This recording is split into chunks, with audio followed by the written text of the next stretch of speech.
आज के इस वीडियो में देखिए, आज का हमारा प्रश्न है कि किसी वस्तु के घनत्व से क्या तात्पर्य है, इसका एसआई मात्रक लिखिए। तो आज के इस वीडियो में हम इस प्रश्न को देखेंगे। तो देखिए घनत्व, देखिए जैसे कि ये पेन हो गई, इस पेन में जो वजन है, वजन को क्या कहेंगे हम? आयतन। आयतन में जो द्रव्यमान है, उस द्रव्यमान को ही वस्तु का घनत्व कहते हैं। जैसे कि गेहूं की 30 किलो की पोटली है, उसका वजन कितना आएगा? समझ लो 30 किलो की, तो उसका वजन कितना होगा? 30 किलो। तो वही क्या है? हमारा आयतन है। तो आयतन का जो द्रव्यमान है, उस द्रव्यमान को ही हम क्या कहते हैं? वस्तु का घनत्व कहते हैं। तो देखिए परिभाषा बहुत ही सरल बनेगी। तो किसी वस्तु के एकांक आयतन के द्रव्यमान को उस वस्तु का घनत्व कहते हैं। क्या है परिभाषा?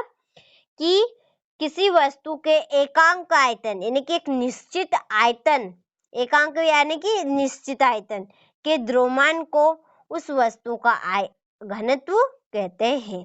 देखिए अर्थात यह फार्मूला भी बोल सकते हैं, फार्मूले के रूप में भी, कि वस्तु का आयतन वस्तु का घनत्व बराबर वस्तु का द्रव्यमान बटा वस्तु का आयतन। देखिए इसके बाद आगे पूछा था हमारा प्रश्न में एसआई मात्रक। तो घनत्व का एसआई मात्रक किलोग्राम प्रति मीटर क्यूब। देखिए घात 3 को हम क्यूब बोलेंगे। अर्थात देखिए यहाँ पर लिखा है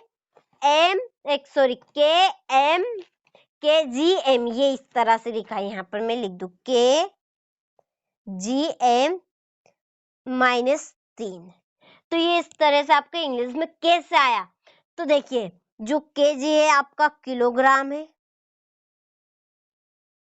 किलोग्राम प्रति यानी कि बटे में था, ये बटे मीटर